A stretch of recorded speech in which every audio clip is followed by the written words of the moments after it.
हाँ, तो आज का टॉपिक है कि जैसे creating two row frame and second row containing two column, यानी कि जब आप वेबसाइट बना रहे हैं एचटीएमएल के द्वारा, तो इसमें ऐसा बनाएं कि 2 रो फ्रेम बनाएं। एक ऐसा हो फ्रेम कि जिसमें 30% ऊपर रहे और 70% नीचे जगह रहे। बट ये जो क्रिएटिंग टू रो फ्रेम 2 बना, लेकिन सेकंड रो कंटेनिंग 2 कॉलम, लेकिन इसमें 2 कॉलम हो, एक मान लिया 30 हो या 70 हो, कुछ इस प्रकार का बनाने के लिए चलिए आज की क्लास में हम लोग सीखते हैं creating two row frame and second row containing 2 column. तो इसके लिए सबसे पहले आपको लिखना होगा, हेडिंग पहले लिख दीजिए, क्रिएटिंग टू रो फ्रेम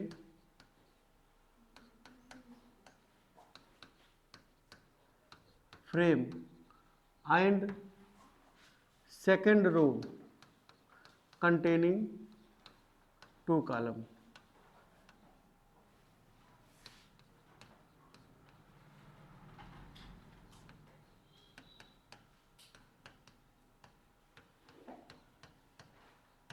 तो पहला इसमें लिखते हैं HTML, फिर लिखेंगे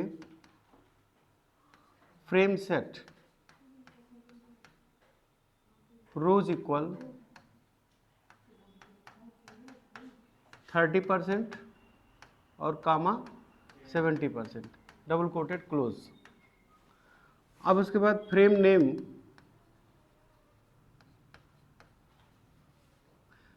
सबसे ऊपर वाले बार को हम कह सकते हैं कि मान लिया ये मास्टर बार है, ठीक है, तो MAST_ मास्टर बार। और सोर्स इसमें SRC इक्वल कोई फाइल दे दीजिए, मान लिया main.html,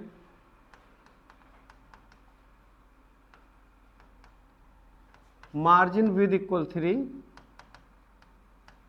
एक में सटा के रहेगा ये, equal 3, margin height equal 3, HEIGST लिखेंगे ऐसे, हाइट इक्वल 3, और scrolling auto node size, scrolling auto node size.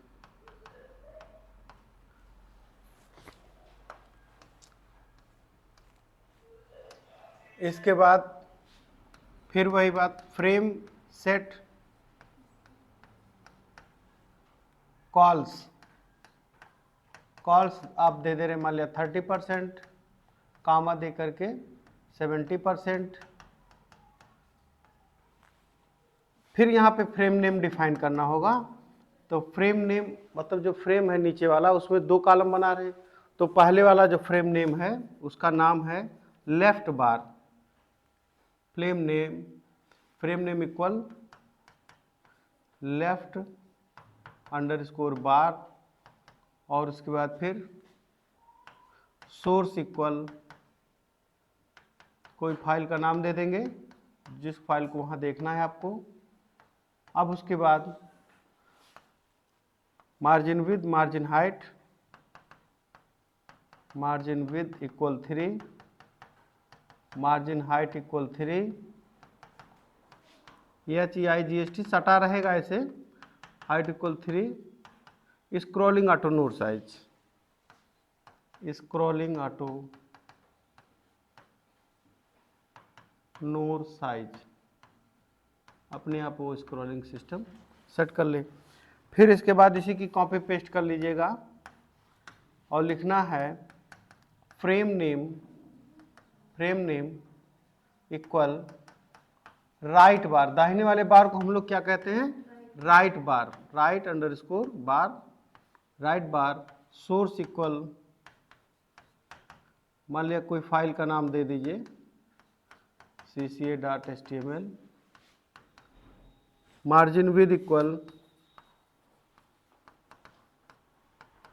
Margin with एक ही में सटा रहेगा, equal 3, margin height equal 3,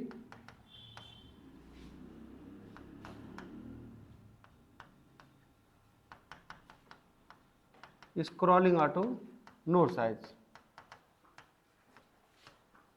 auto node size. फिर इसके बाद फ्रेम सेट क्लोज कर देंगे। नमस्ते। फ्रेम सेट क्लोज करने के बाद 2 बार फ्रेम सेट है, इसलिए 2 बार क्लोज करेंगे।